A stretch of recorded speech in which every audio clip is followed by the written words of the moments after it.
Hello student, मैं doctor Hansraj Thakur, assistant professor economics, government college बोरी, district दुर्ग, छत्तीसगढ़। आज मैं आप लोग को बीए फाइनल ईयर का सेकंड पेपर के फिफ्थ यूनिट का मैं वो टॉपिक है एनालिसिस ऑफ टाइम सीरीज यानी काल श्रेणी का विश्लेषण। आज इसको हम विस्तार से पर चर्चा करते हैं। तो इसके संबंध में हम पहले देख लेते हैं कि काल श्रेणी किसे कहते हैं। काल श्रेणी उसे कहा जाता है जो किसी समय अवधि में किसी आंकड़ों या समंकों का संकलन किया जाता है, उसको काल श्रेणी कहते हैं। यानी यह कहा जा सकता है समंकों की श्रेणी या चर मूल्यों के आधार पर तत्व का परिवर्तन जिस श्रेणी में होता है, जिस समय में होता है, उसे काल श्रेणी कहते हैं। यानी जिस समय अवधि में आंकड़ों का संकलन किया जाता है, वो परिवर्तन देखने को मिलता है, वह काल श्रेणी विश्लेषण कहलाता है। इसके संबंध में बहुत सारे सांख्यिकीविद ने अपनी परिभाषा दी है। जैसे केनेन एंड कीपिंग ने उन्होंने बताया कि समय पर आधारित समंक समूह काल श्रेणी कहलाते हैं। उसी प्रकार से वर्नर जे हिट्स ने भी बताया कि समय के क्रमिक बिंदुओं के सप्तसंगी उसी चर के मूल्यों का व्यवस्थित अनुक्रम ही काल श्रेणी कहलाता है। तो इस प्रकार से इसका अर्थ और परिभाषा हुआ। तो हम यहाँ देखते हैं cases of variation in time series data, यानी काल श्रेणी समंकों के विचरण के क्या कारण होते हैं, इसको देख लेते हैं। यह जो कार्य होते हैं आर्थिक एवं व्यावसायिक क्षेत्रों में अधिकतर देखने को मिलता है। यानी इसमें हम समय के आधार पर इसमें परिवर्तन देखने को, तो किस प्रकार से, तो समंकों में जो परिवर्तन होता है सामान्य प्रवृत्ति देखने को मिलता है, और दूसरा ये परिवर्तन होता है सामाजिक रीति रिवाज के कारण। सामाजिक रीति यानी त्यौहार है, कोई फंक्शन, इसकी वजह से परिवर्तन देखने को मिलता है। फिर तीसरा देखने को मिलता है मौसम में भी एक वर्ष में जो परिवर्तन होता है, ऋतु में जो परिवर्तन देखने को मिलता है, इस कारण से हमारे काल श्रेणी में भी परिवर्तन देखने को मिलता है। फिर अगला देखने को मिलता है व्यावसायिक प्रक्रिया के अंतर्गत देखने को मिलता है व्यावसायिक की उतार चढ़ाव होता है। उतार चढ़ाव किस प्रकार से, पहले समृद्धि देखने को मिलता है, समृद्धि के बाद फिर आएगा ह्रास हो जाता है, ह्रास के बाद फिर मंदी के बाद फिर मंदी आने के बाद फिर रिकवर होता है। इस प्रकार से ये व्यावसायिक प्रक्रिया देखने को मिलता है। फिर इसमें फिर परिवर्तन क्या देखने को मिलता है, प्राकृतिक आपदाएं क्या होती है, जैसे भूचाल आ गई, महामारी, बाढ़, सूखा, अकाल, इसके वजह से हमारे जो समंकों हैं, डाटा है, इसमें परिवर्तन विचरण करने को देखने को मिलता है। और अगला देखने को मिलता है राजनीतिक उथल पुथल। आर्थिक उथल पुथल या युद्ध के वजह से भी हमारी आर्थिक और व्यावसायिक क्रिया को जो आंकड़े होती हैं उसमें भी कमी वृद्धि परिवर्तन देखने को मिलता है। अब देखते हैं कंपोनेंट्स ऑफ टाइम सीरीज, यानी इसका वर्गीकरण, अवयव के काल श्रेणी के अवयव क्या हैं। तो इसके काल श्रेणी के क्या है, इसको विभिन्न श्रेणी में 4 वर्गों में इसको विभाजित किया गया है। पहला जो विभाजित किया गया है ट्रेंड और लॉन्ग टर्म ट्रेंड, यानी ये अवनति या दीर्घकालिक अवनति कहा जाता है। दूसरा है सीजनल वेरिएशन यानी सामयिक परिवर्तन, ये सामयिक परिवर्तन ये देखने को मिलता है। अगला तीसरा देखने को मिलता है साइकिल वेरिएशन यानी चक्रीय परिवर्तन, इसमें वर्गीकरण कर सकते हैं। और चौथा देखते हैं रैंडम और द इनरेगुलर वेरिएशन, यानी होता है द या अनियमित परिवर्तन, ये देखने के। अब इसी हम वर्गीकरण को विस्तार से देखते हैं। विस्तार से पहले देखते हैं हम ट्रेंड यानी उपनति उसे कहते हैं। यह जो होता है हमारे यहाँ उपनति से यह आशय होता है कि यह दीर्घकाल यानी 15 से 20 वर्ष, इस पर धीरे धीरे जो वृद्धि या ह्रास होता है। तो ह्रास किस प्रकार से, जैसे जनसंख्या में वृद्धि देखने को मिलता है, तकनीकी ज्ञान, उत्पादकता में परिवर्तन, पूंजी उत्कर्षण में पूर्ति में वृद्धि या उपभोग के आदतों में परिवर्तन। इस प्रकार से यह क्या है, दीर्घकालीन परिवर्तन देखने को मिलता है। तो दीर्घकालीन परिवर्तन के कारण से जो ये स्थिति घटती बढ़ती स्थिति में फ्लक्चुएशन देखने को मिलता है। तो इसको हम एक डायग्राम के रूप में भी दिखाए हैं। तो उपनति क्या है, एक सीधी रेखा भी हो सकती है, और यह उत्तल अक्ष और अवतल अक्ष के स्थिति में भी देखने को मिलता है।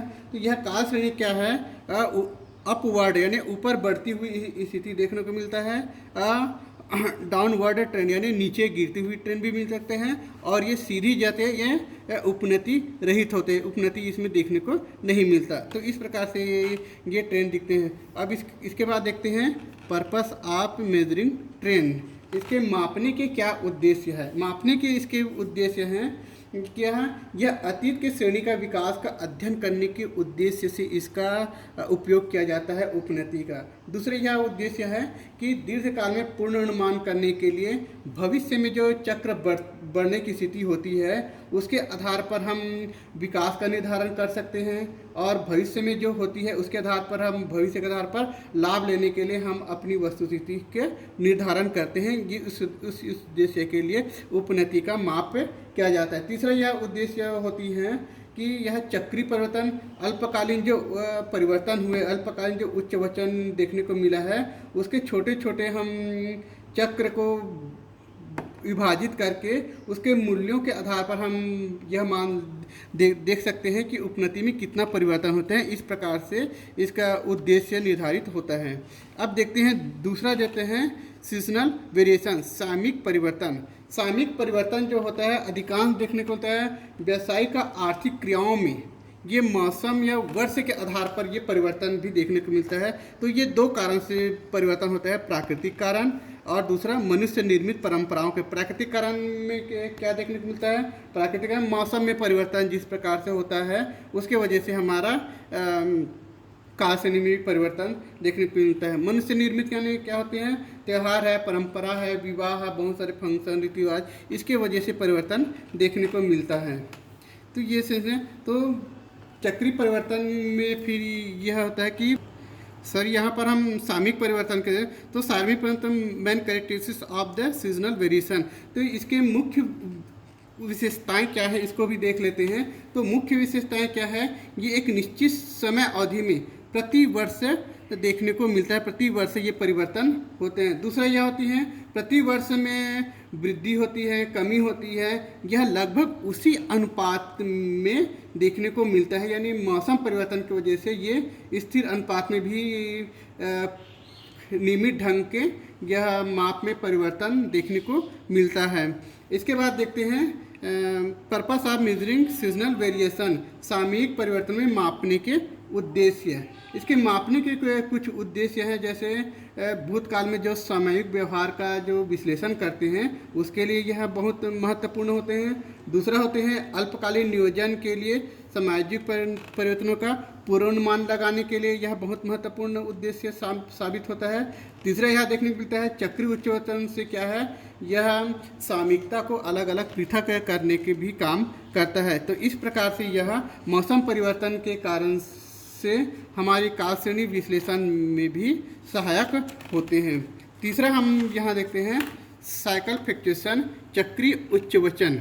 चक्रीय उच्चवचन क्या है, ये व्यवसाय के क्षेत्र में देखने को मिलता है। यहाँ 7 से 11 वर्ष के अंतर में भी या उससे अधिक अंतर में भी यह क्रम अनुसार से यह चलते रहता है। क्रम अनुसार से जैसे आप यहाँ देख रहे हैं कि ये प्रोस्पेरिटी यानी अभिवृद्धि, जैसे वृद्धि होती है, अधिक वृद्धि होने के बाद क्या है अर्थव्यवस्था में फिर फ्लक्चुएशन आना शुरू होता है और यह ह्रास होता है। ह्रास के बाद अवसाद या मंदी की स्थिति आता है। मंदी के बाद फिर अर्थव्यवस्था पुनः रिकवर करती है, यानी फिर रिकवर यानी कहा जा सकता है पुनरुत्थान करते हैं। तो इस प्रकार से ये सामान्य से इर्द गिर्द ये घूमते रहता है। तो यह चक्रीय क्या है, दीर्घकालिक प्रक्रिया के अंतर्गत यह ऊपर नीचे होते रहता है।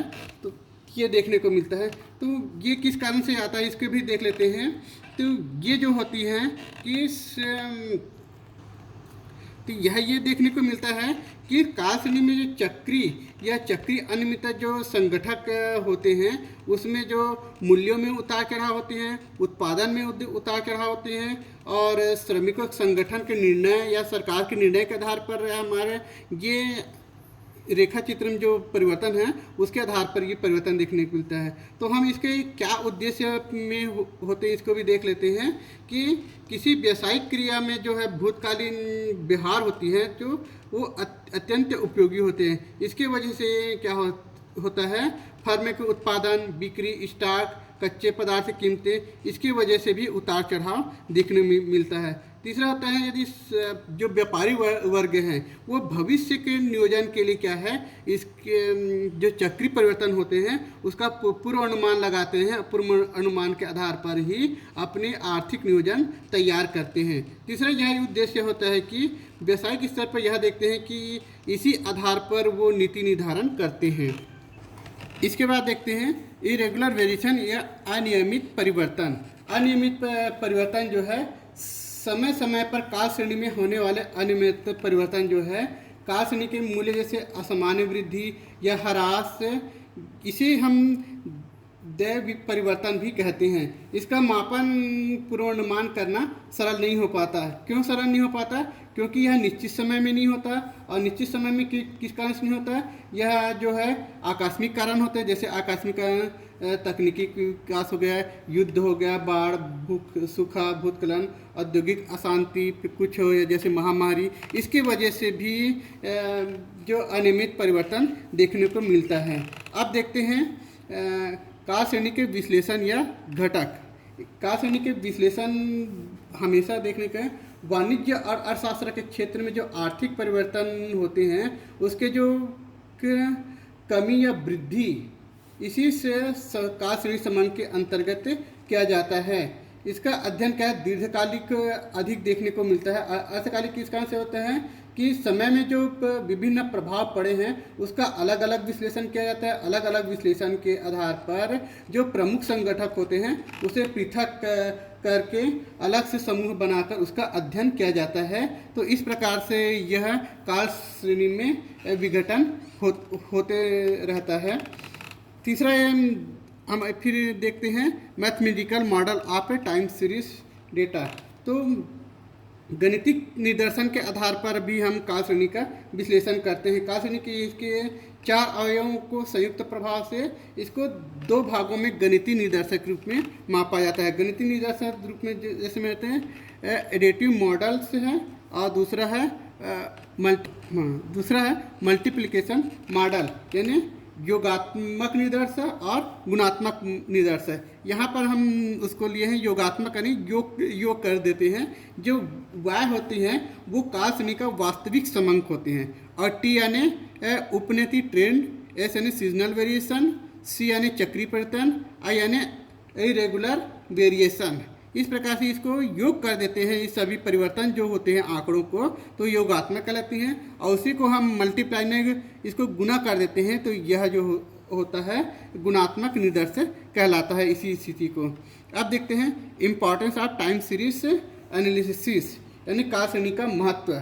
काल श्रेणी का महत्व जो है अधिकतर देखने को मिलता है व्यावसायिक लोग को अधिक मिलता है, उद्योगपति है, अर्थशास्त्री क्षेत्र, सरकार को, कृषक या उपभोक्ता, यानी सभी वर्ग के लिए यह महत्वपूर्ण क्षेत्र होते हैं। यानी काल श्रेणी से क्या है, जीवन के क्षेत्र में होने वाले परिवर्तन का हम अध्ययन करते हैं। इसके बारे में हम भविष्य का अनुमान लगा सकते हैं। भविष्य के अनुमान के आधार पर हम पिछले अनुभव के आधार पर लाभ ले सकते हैं, और व्यापार चक्र में जो हुए परिवर्तन उसको भी हम अध्ययन करके विभिन्न श्रेणियों को अध्ययन करने के बाद हम यह निष्कर्ष निकाल सकते हैं कि इसके अवयव में क्या परिवर्तन आया है, जिसके आधार पर हम पूर्व में हम काम कर सकते हैं। तो इसके महत्वपूर्ण परिवर्तन यह देखने को मिलता है। पहले जो इसके महत्व है परिवर्तनों का अध्ययन, तो इसमें देखते हैं परिवर्तनों का अध्ययन में काल श्रेणी की सहायता से जीवन के विभिन्न क्षेत्रों में जो परिवर्तन देखते हैं, जैसे व्यावसायिक क्षेत्र में होने वाले परिवर्तन, इसका अध्ययन किया जाता है। दूसरा होता है भविष्य के बारे में अनुमान लगाना। काल श्रेणी के विश्लेषण के यह स्पष्ट होता है कि भविष्य में हम किस प्रकार से काम कर सकें और जिससे हम लाभ अधिक से अधिक उठा सकें और हानि से किस प्रकार से बचा जा सकते, इसका हम अनुमान लगा सकते, इसके लिए महत्वपूर्ण है। तीसरा इसके महत्वपूर्ण कार्य है भूतकालीन व्यवहार को समझने में सहायक होता है। यह काल श्रेणी विश्लेषण इस कारण से होते हैं कि हम इसके आधार पर निष्कर्ष निकाल सकते हैं, और उसके आधार पर क्या है हम निरंतर रूप से हम कार्य करते हुए इसके स्थिति को समझ सकते हैं। इसके लिए भूतकालीन व्यवहार को समझने में भी यह सहायक होते हैं। दूसरा, अगला जो महत्वपूर्ण कार्य होती है इसके, व्यापार चक्र का अनुमान। व्यापार चक्र का काल श्रेणी के अंतर्गत क्या है, जितना उतार चढ़ाव हुआ है, किस प्रकार से इसमें फ्लक्चुएशन आया है, इस क्रियाओं को कैसे हम नियंत्रित कर सके, इससे कैसे बचा जा सके, इसका अनुमान लगाने के लिए भी यह महत्वपूर्ण कार्य करता है। अगला देखने को मिलता है दूसरी श्रेणी के साथ तुलना। काल श्रेणी में क्या है, आपस में जो तुलना किया जाता है वो इसके प्रभाव का क्या कारण हुआ है, इसके आधार पर हम इसको विभिन्न समंकों के आधार पर, समय अंतराल के आधार पर हम इसका तुलना कर सकते हैं। अगला जिसके महत्वपूर्ण कार्य है सार्वभौमिकता उपयोग। सार्वभौमिक उपयोग के अंतर्गत यह देखने को मिलता है, इसमें सभी वर्ग जैसे व्यावसायिक है, कृषक है, उपभोक्ता, अर्थशास्त्री, सरकार, निर्माणकर्ता, इसमें सभी इसके आंकड़ों के आधार पर लाभ उठा सकते हैं और उसके आधार पर आगे के नीति निर्धारण कर सकते हैं। अब हम देखते हैं ग्राफ ऑफ टाइम सीरीज। काल श्रेणी का रेखा चित्र के द्वारा किस प्रकार से हम इसको करते हैं। काल श्रेणी का प्रदर्शन करने के लिए हम क्या करते हैं, विभिन्न कालिक चित्र यानी हिस्टोरीग्राम तैयार करते हैं। और हिस्टोरीग्राम तैयार करते समय हम क्या है, वर्ष है, माह इत्यादि जो होती हैं उसको डायग्राम पे अंकित करते हैं, उसको आधार अक्ष यानी एक से अक्षित पे करते हैं। और जो मूल्य होती हैं, उत्पादन होती हैं, बिक्री जो होता है उसको y अक्ष पे अंकित करते हैं। तो यह जो रेखा चित्र के अनुसार से हम मापदंड करते हैं वो प्राकृतिक या साधारण मापदंड होते हैं और अनुपातिक मापदंड। इस प्रकार से दो मापदंड के आधार पर यह निर्धारित होता है।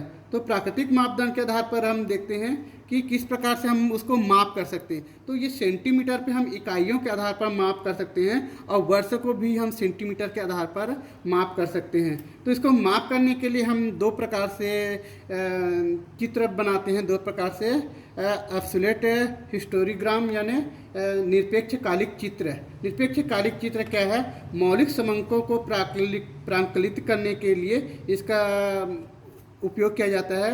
ये चर मूल्य को दो या दो से अधिक चर मूल्यों को प्रदर्शित करने के लिए बनाया जाता है। दूसरा जो इंडेक्स हिस्टोरीग्राम निर्देशांक कालिक चित्र, यह वास्तविक मूल्यों या मौलिक समंकों के स्थान पर उसके सापेक्षित मूल्यों को बिंदी रेखी के द्वारा प्रदर्शित किया जाता है। इसको हम निर्देशांक कालिक चित्र कहते हैं। हम आगे का जो दीर्घकालिक जो माप है इसको उपनति का, वो अगले लेक्चर में हम पूरे विस्तार से अध्ययन करेंगे। धन्यवाद।